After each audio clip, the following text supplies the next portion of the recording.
our brain, our wiring, is part of the problem. But when you go as far as saying the number one reason somebody's obese is genetics, that's where I think both of us disagree, because we start with the stats. 42% of Americans today are obese. 1970, 13%. Our genetics haven't changed. So that's the first opportunity to expose that this can't be true. Yeah, there's multiple reasons. The exact reason. It's not genetics. And so genetics, if you look at epigenetics, which is the study of behavior and how your behavior influences your genetics, that epigenetics is so much more powerful than your genetics, 85%. I mean, there's so much research on epigenetics, and we just have to wake up, like, our behavior matters. And when you give people that behavior doesn't matter, then that's the ticket to, like, be reckless and do anything you want. I think the point is, I look at this every day. There's always opportunity for me to improve my lifestyle, or you, or anybody. Everybody can get better. Nobody's perfect. It's always a flow of life. But when you start changing one or two small habits at a time, and you're willing to stay in the process, that's when you start seeing the magic happen. Because we're not talking about that. We're not talking about, let's develop a process, let's develop some habits. And that's what kind of irritated. This is what led to this podcast, that no, this is not true. This is not the answer. This is one thing that we could use as a last resort.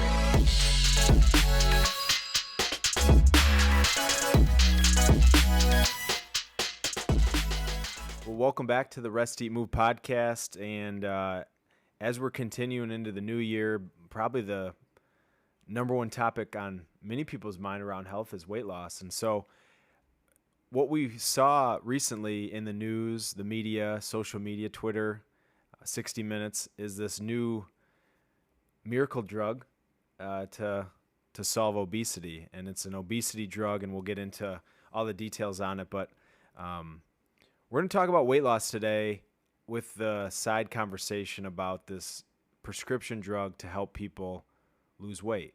So to start, big fella, what do you think about a drug to solve weight loss or to solve obesity?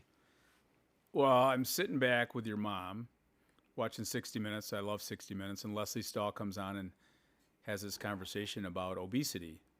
And the next thing you know, it just turns sideways, in my opinion. And it's like, okay, here's this miracle drug with no side effects that, by the way, it's $1,500 a month. It's too expensive.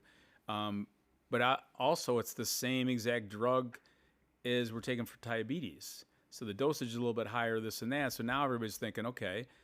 So really was, in my opinion, taken out of complete context. Like, it could be a tool, but now it's everywhere. And WGR had it on in Michigan here. Radio. It's on radio. It's on social. TikTok. It's everywhere.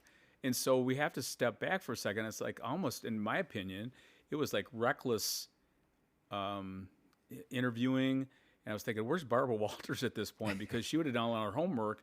And I felt like 60 Minutes didn't do their homework because, again, really, let's talk about this. I did some digging, and so if you watched that, I watched it. I know you watched it a couple times, but actually when they say what drug it is in the manufacturer, they also have to, by law, say that they're sponsored by. And so they're sponsored by the drug that they're doing the story on. Correct. That's just one tidbit of information. We're not going to go down that path, at least today. But that's a very powerful... Okay, so now you got the fox watching the hen house. I'm like, really? I mean, here's a question for you. You don't know this, but how much did Novo Nordisk make last year? I have no idea. Guess. It's a lot of money. $22 billion.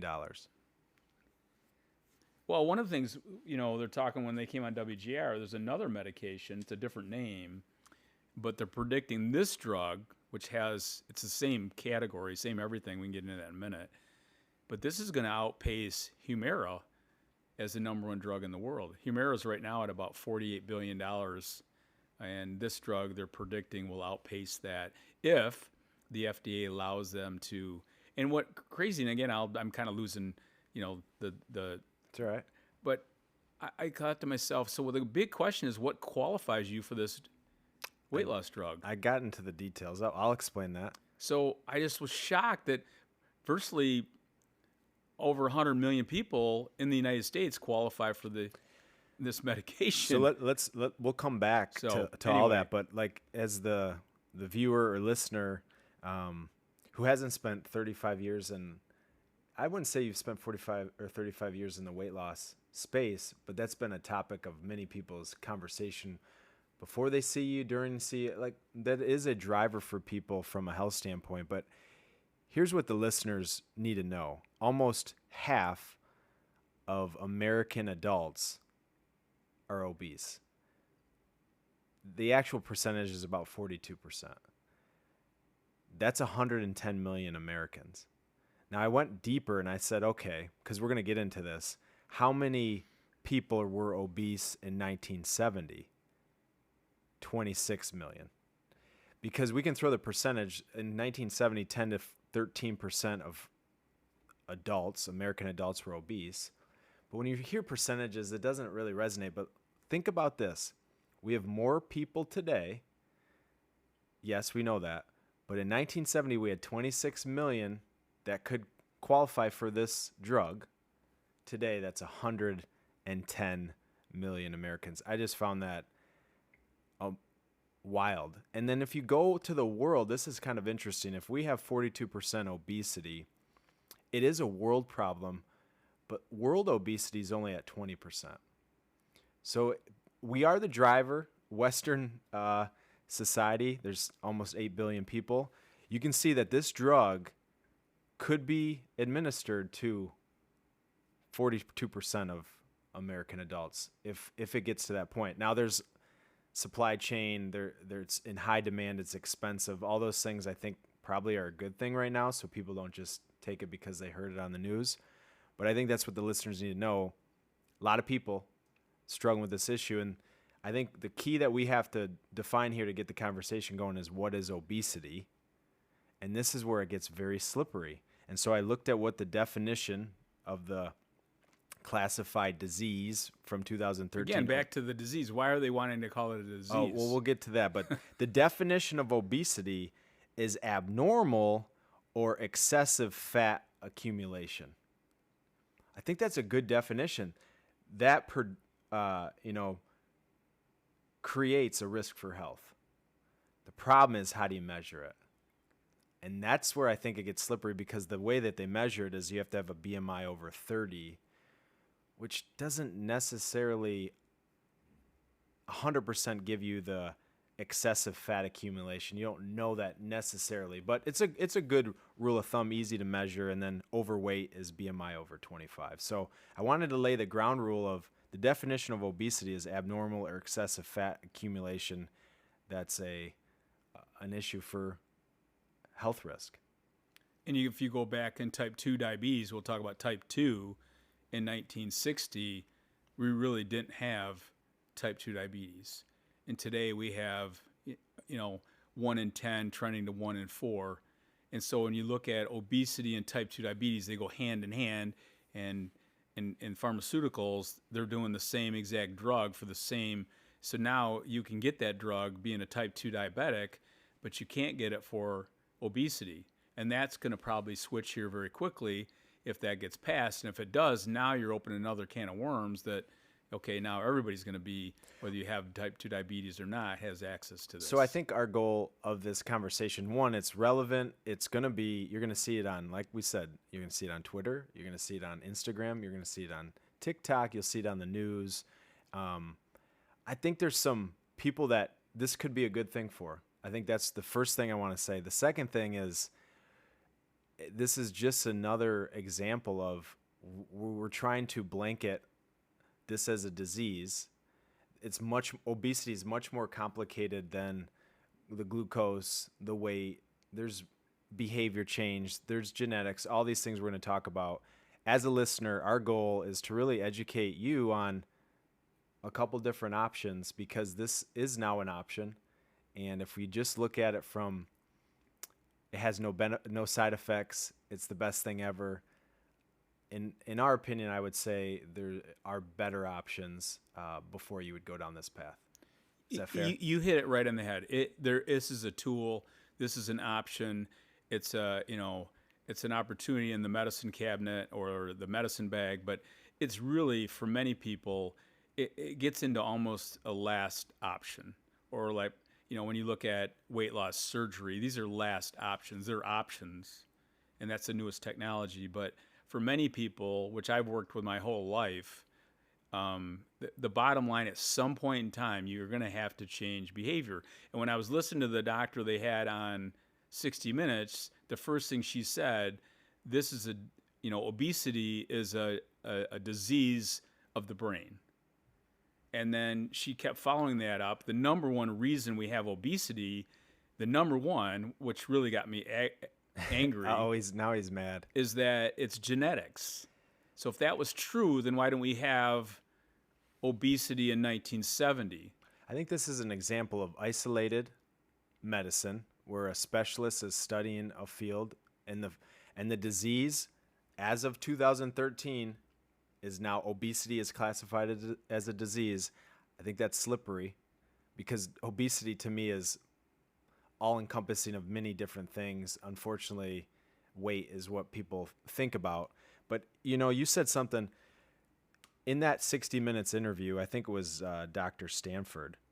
She said obesity is a disease of the brain. The first several chapters of your book is Health Begins in the Mind. I don't think we'd argue that behavior, our brain, our wiring is part of the problem. But when you go as far as saying the number one reason somebody's obese is genetics, that's where I think both of us disagree, because we start with the stats. 42% of Americans today are obese. 1970, 13%. Our genetics haven't changed. So that's the first opportunity to expose that this can't be true, as the number one cause of obesity is genetics. And they kept coming back that the scientists don't agree of what's causing it. Well, there's multiple reasons. Nobody knows. Yeah, there's multiple reasons. The exact reason. It's not genetics. And so genetics, if you look at epigenetics, which is the study of behavior and how your behavior influences your genetics, that epigenetics is so much more powerful than your genetics, 85%. I mean, there's so much research on epigenetics, and we just have to wake up, like, our behavior matters. And when you give people that behavior doesn't matter, then that's the ticket to, like, be reckless and do anything you want. But yeah, I thought the most reckless thing I heard was, I do think obese people get thought about differently. I think everyone comes to a conclusion they overeat or they don't exercise, and I think that is a problem. In my working with someone that's obese or overweight, most of the time I think there's an opportunity to change some lifestyle. I can't tell you, thinking back, when there hasn't been an opportunity. Well, I think there's an outlier, but I don't see it very And I think often. you're right on. I think the point is, I look at this every day. There's always opportunity for me to improve my lifestyle, or you, or anybody. Everybody can get better. Nobody's perfect. It's always a flow of life. But when you start changing one or two small habits at a time, and you're willing to stay in the process, that's when you start seeing the magic happen. Because we're not talking about that. We're not talking about, let's develop a process, let's develop some habits. And that's what kind of irritated. This is what led to this podcast, that no, this is not true. This is not the answer. This is one thing that we could use as a last resort. So let's go into the epigenetics a little bit. So a couple things that I did a little homework on is heredity usually means genetics, but what you inherit, lifestyle, is different than genetics. So for example, both my grandparents, your parents, smoked cigarettes, drank alcohol in excess. In excess, for sure. You inherited many genetics from them, but you also could have inherited that lifestyle.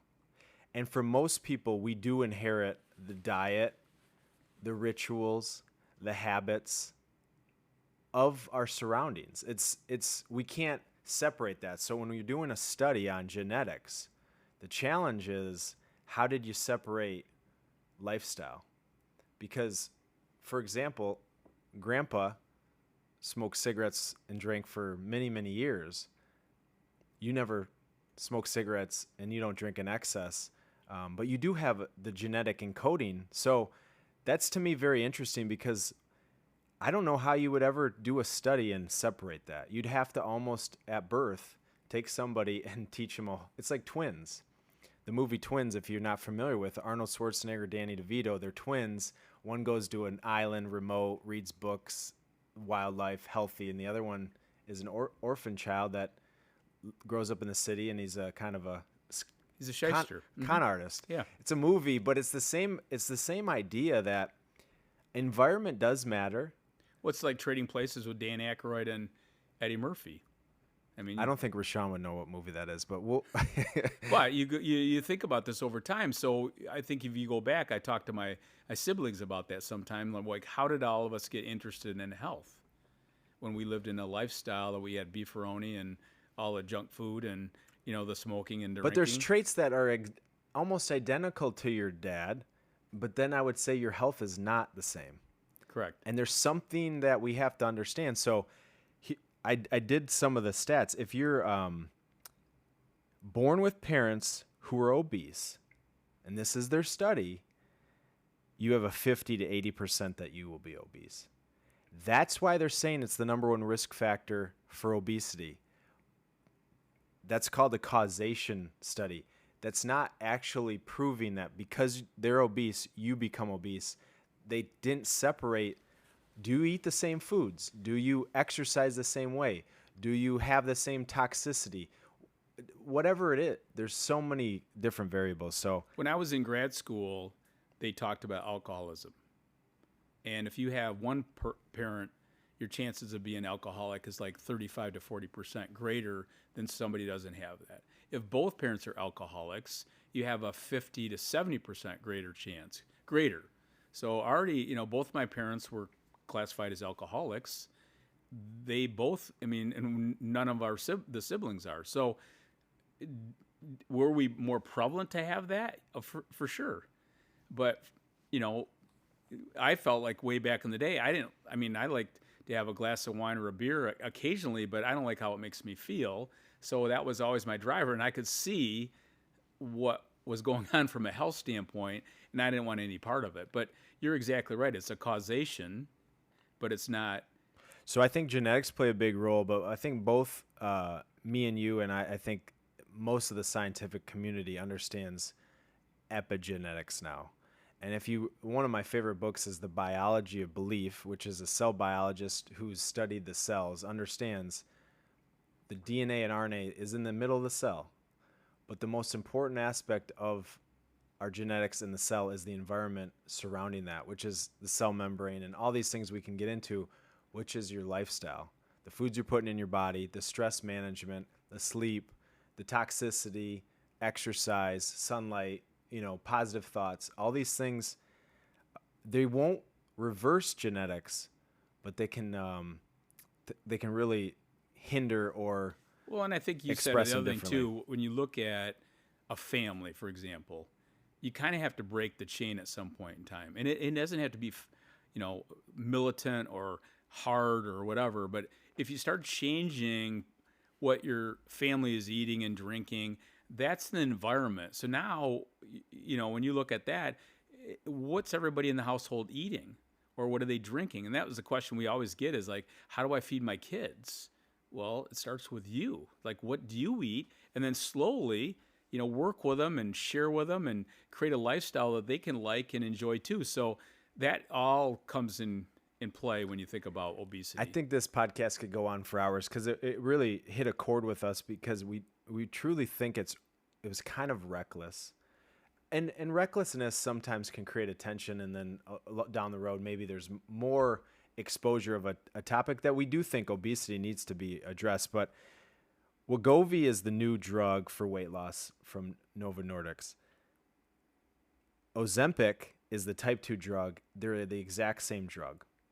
And what they realize is they have this new feature, upping the dose a little bit, that can create this weight loss. What's really reckless is it's not covered by insurance right now for weight loss because it hasn't proven long-term weight loss. And that I think is a critical point. So you take this drug, you lose 40, 50, 75 pounds. Maybe you're 40, maybe you're 50. It doesn't matter the age. But are you going to sustain that into 60, 70, 80? It's going to take so long to prove that, and that's one of the challenges. And they're saying that right now that this is a medication you take the rest of your life. Right. Then I heard her say it's a fabulous, robust medication. Insurance won't cover it, and you would never treat high blood pressure or diabetes this way, where you would not allow someone to take a medication. I think that's where the red flag is. I think people should treat high blood pressure and type 2 diabetes a different way than medication because it's preventable. It's reversible. And one of the things that I think is really interesting, and I've said this before, but when I thought about it, obesity causes type 2 diabetes. That's what you hear. I'm not sure that obesity causes type 2 diabetes. I think the lifestyle that contributes to obesity at the same linear kind of correlation will cause type 2 diabetes. So when you say the health crisis of it causes type 2 diabetes, it causes hypertension, it causes stroke, it's a risk factor for cancer, I think it's the lifestyle that creates all of these things because me and you both know someone that has type 2 diabetes that's not obese. I know people that are not obese have hypertension. I know people that have cancer obesity, considering it as a disease, I think is one of the slippery slopes that we are going to get into in modern medicine because now the box is open and now we can prescribe medications and now there's nothing that we can't eat, nothing that we can't do that. Well, if we have a tree and the roots are not healthy, the branches are not going to be healthy. So the branch might be diabetes, branch might be high blood pressure. It's going to rear its head in different ways. And so, but the bottom line is we're not looking at this. We're looking at this as isolation. We need to look at it as globally. Like, how do we get the body healthy? As the body gets healthier, generally your weight doesn't have to be perfect, but gets better. Your blood pressure gets better. Don't you look at weight as a symptom? Symptom. Just like your skin, your hair, your nails, your gut health, your digestion. And some people have a tendency to gain weight, again, back to the genetics, but this whole set point thing, and you're talking about COVID and people are gaining all the weight and it's all genetics. I'm like, what are you talking about? Yeah, that's an interesting, so set point, one of the things that the reason that they talked about why obesity is in the brain is because an evolutionary phenomenon for the brain to retain fat to avoid famine. I just thought that was interesting. It's been so long since we've had to avoid famine. And it makes sense, and it sounds kind of like, wow, that's kind of interesting. But what they're saying is many people gain weight in COVID. I think they called it the COVID-19 of weight, 19 pounds of weight. And so what she's saying, once you gain 19 pounds, your brain rewires and says, I got to stay at that weight. And so it tells you what to eat. Again, that's so slippery because I don't know about you, but over the holidays, COVID-19, I did gain weight, but there's many reasons why that was, and I didn't have a set point. It was more of the stress and all the things around. But if you look at most people, and again, I've trained I don't know how many people in my lifetime, one-on-one and groups and speaking, whatever, but when people ask the question about losing weight and dieting, and I hear this all the time. I mean, Leslie Stahl talked about dieting. Why do I want to be on a diet? I want to create a lifestyle that I can sustain. And if I looked at it and I did this slowly, and it's not so hard, it doesn't matter who you're working with. If somebody needs to lose 200 pounds or 100 pounds or whatever, I would do the same exact thing. All the goal is we're trying to create a lifestyle that you can start. That person can. That person can. Yeah, exactly. Different. So everyone is different. Right. So if you're going on this diet or that diet, I mean, I looked at go back in 1820, it was the Lord Byron diet, where it was apple cider vinegar. People were like apple cider vinegar. And then craziness in 1920 was a Lucky Strike diet. Cigarettes. So you'd smoke cigarettes. This is the craziest thing. People thought this was real. And then from there, you got in the, in 2000, we had the alley diet where you sprinkle stuff on food that it wouldn't be absorbed in the body. What was the one where you took the hormone through the nose? Oh, the HCG, and then you got, and then, you got the high carb diet. I remember when I was delivering Frito-Lay products in the 80s, and you had Snackwell cookies and Entenmann's coffee cakes that had no carbs in them, or high carbs and no fat. And then today it's the keto diet, which is the high fat. So we got to get out of the mindset. Today is taking a medication. Yeah, yeah, that's exactly right. But we got to get out of the mindset, and that's what we want to teach. All right, so one last point on obviously our very passionate interest in This Is Reckless. Dr. Stanford said, and she was kind of saying this like everyone knows this. She said, many of us go on a diet. And then she said, like The Biggest Loser. And I'm thinking to myself, I don't know anyone that went on The Biggest Loser. I don't know, hundreds of people in the world did the show Biggest Loser's TV show. She said, yeah, a diet like The Biggest Loser. I'm thinking, that wasn't a diet. That was extreme exercise with calorie restrictions on a camp for a TV program, and the goal was to lose mass amount of weight. She used the word diet. Like, diets won't work because they're like The Biggest Loser. I don't like the word diet, but Biggest Loser wasn't a diet either. Biggest Loser was so many different things that was like trying to lose weight as fast as possible. So when you compare it to that as the only thing people are doing to try to lose weight, I know many people that are cutting out carbs only and not exercising at all. And that's not going to work. So yeah, and again, back to dieting. And so again, when you think of dieting for most people, but can you believe she said diet and then she compared it to Biggest Loser? Something about The Biggest Loser. So The Biggest Loser is a TV very popular show at one time. Can you imagine going on that show and you lose a pound a week? It'd be boring. Everybody would lose their mind. They'd turn it right off. Yes. But if you're losing 32 pounds in 1 week, you're like, and everybody's unveiling that every week. You got to beat the next person. Well, you're dehydrating. You're working out 5 hours a day. You're eating nothing. Of course, you have no job. Yeah, this is what you're doing. You're in a camp, so you can't even that using that analogy. Can you believe? I mean, this is. I was shocked when she said that. This is a national program with a lot of liability, and it was extremely. So to me, reckless. Let's go. Just while we wrap that point up, but when you look at what we talk about, or what you think about dieting, everybody has an intentional focus. And so certain times of the year you get in more of a flow. I'm going to get a little more focus, maybe a little less focus, but that's the goal. If every individual has their own flow, and that's what I try to teach. That's what we try to teach. Is we try to teach you a flow. Like over the holidays, yeah, you let your hair down, you eat maybe stuff that you probably don't normally eat, but then you're coming back into your normal lifestyle, your normal habits, and that's what we try to do, is try to help them. That's why we got a little, hit the nerve. Like, you're not helping people to be healthier. And if you can get people to feel and think about health first, the weight or the process that will follow. But that's where everybody focuses on. I got to lose weight. And let's focus on getting healthy first. And again, I think if somebody was morbidly obese and this was a good thing to help trigger them into, so we're talking about, 300, 400 pounds. This might be a tool. Here's what we know is going to happen, and that's why we want to have this podcast. The reason why it's in short supply, this drug that we're talking about, is because Hollywood and many people, for vanity reasons, take this drug because it's not really going to cause weight loss for just the extreme obese.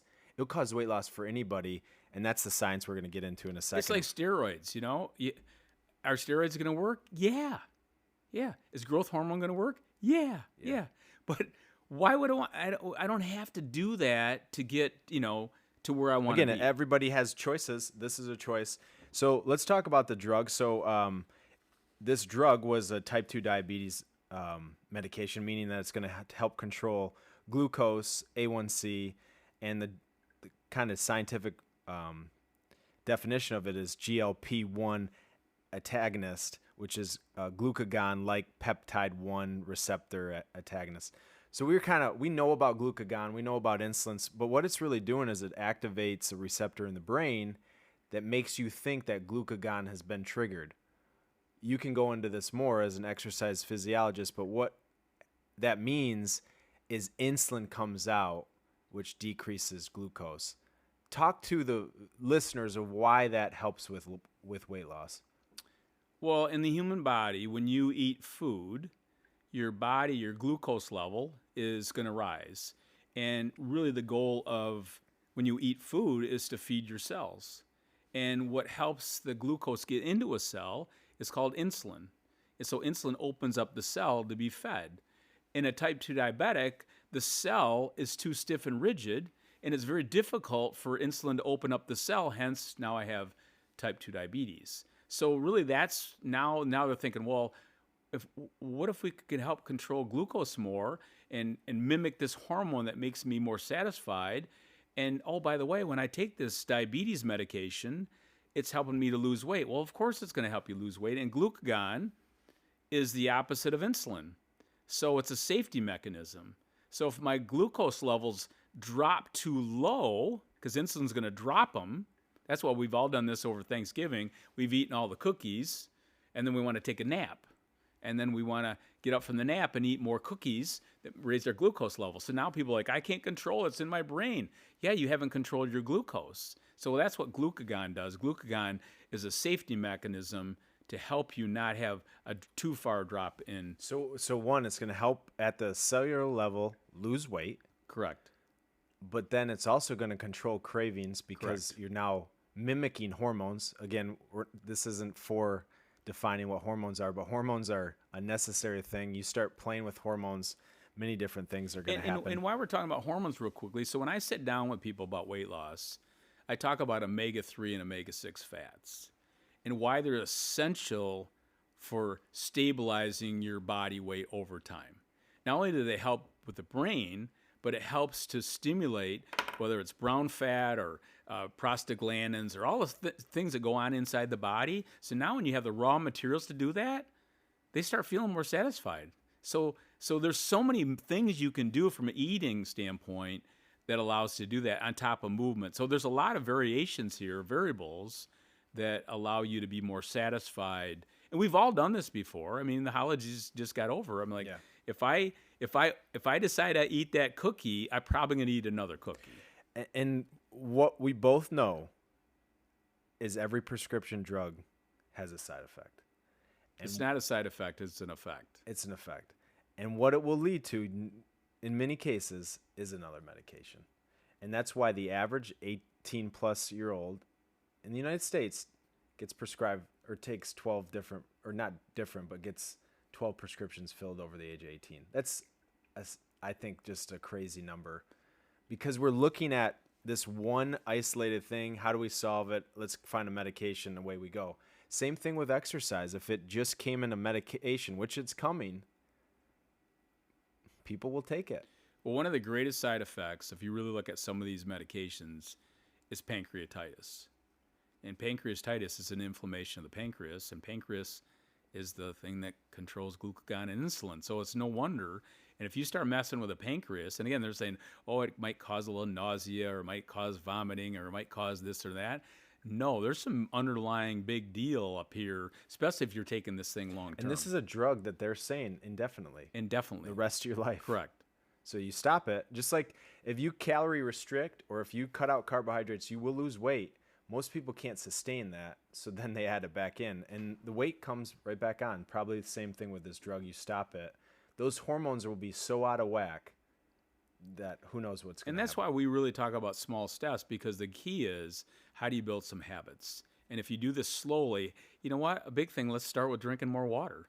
You know, it's the simple things that start adding up and adding up and adding up. So I was doing some homework on the GLP-1, and that's all I was typing in. And then I checked my social media, and it was interesting. I got served ads. So, again, one of the dangerous things is we're all marketed to.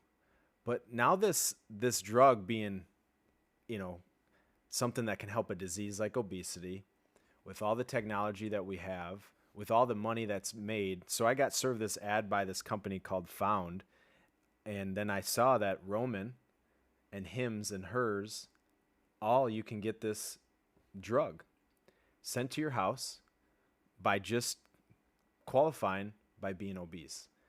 Again, that's a slippery slope. And it's something that I think the listeners have to understand, that we have to be our own health advocates. We have to be a little bit more educated. And again, at the end of the day, we have choices, but we have to, I think, try a couple things before we jump to maybe the easy button.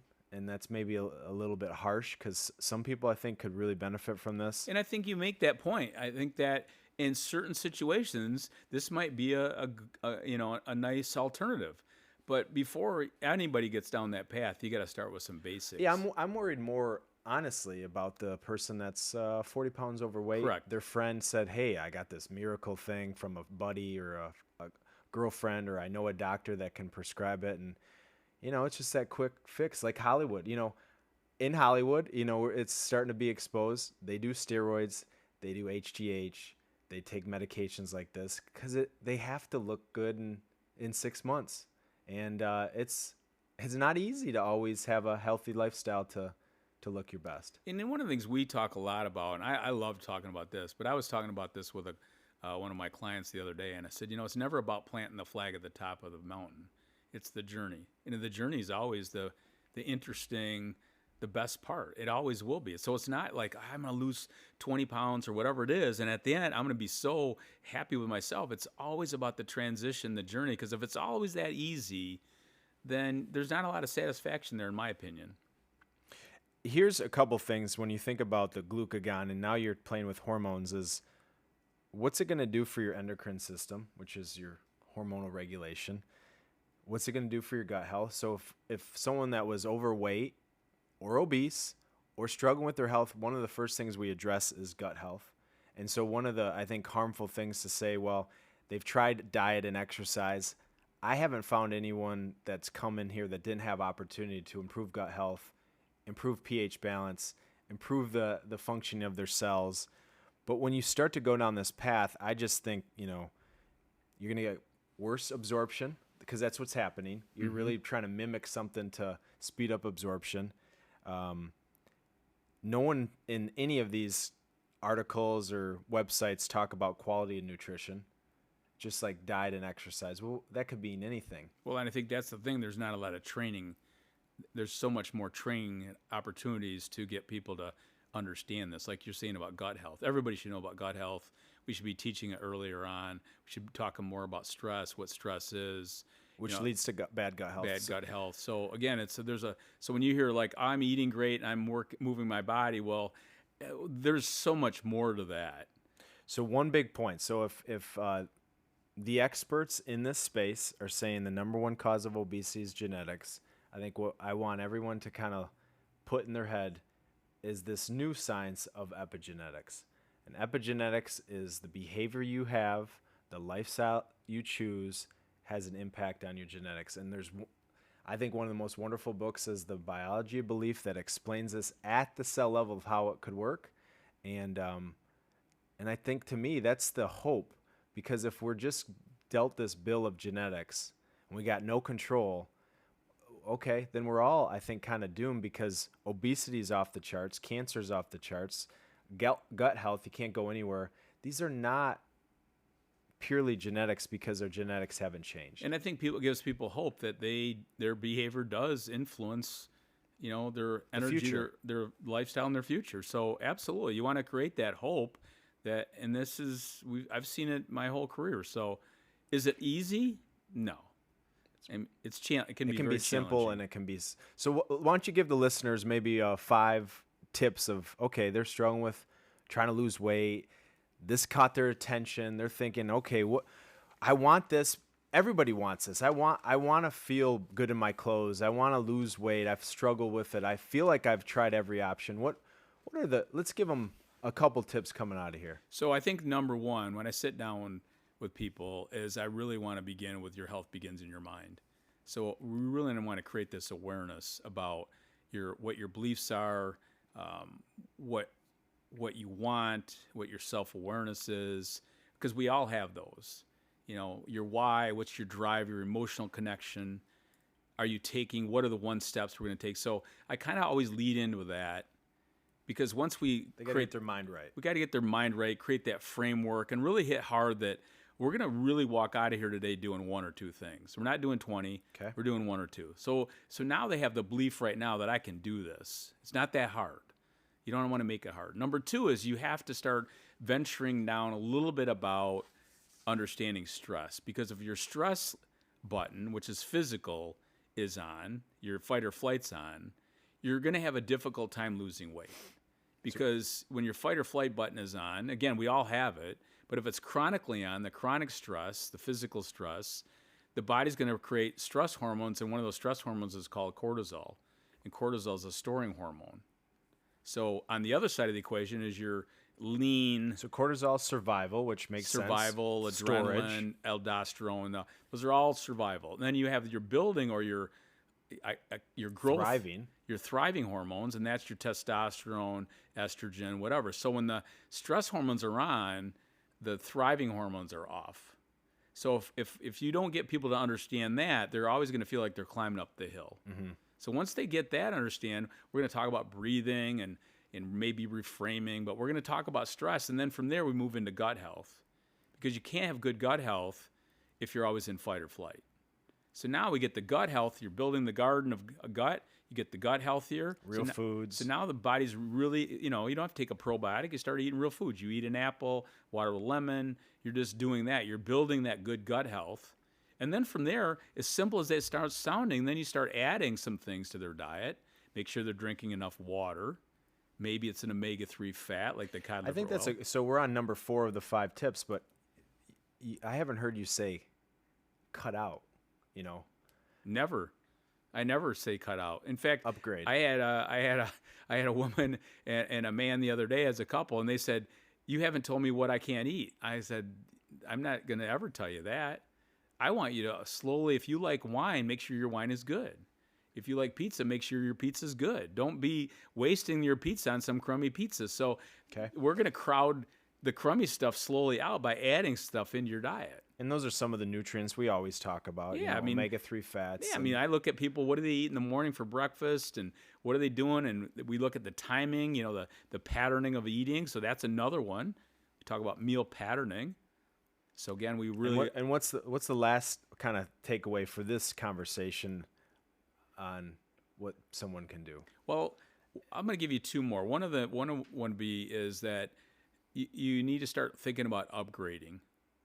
And I think people love to upgrade. They love to upgrade their clothes, their cars, whatever it might be. But as you start upgrading your nutrients, you're putting those better nutrients in your body, and your body's going to work with you, not against you. Okay. And then from there, we move into, daily movement, because it's not about moving your body to burn calories.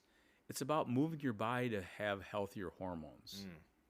And so when I move my body, motion creates positive emotion, anxiety gets, it's all the stuff that we're talking about, mental health, because the mind and body are completely connected. So that's to come back to the conversation of an individual comes in, they're obese, they've struggled with it, they say they're dieting, they're exercising.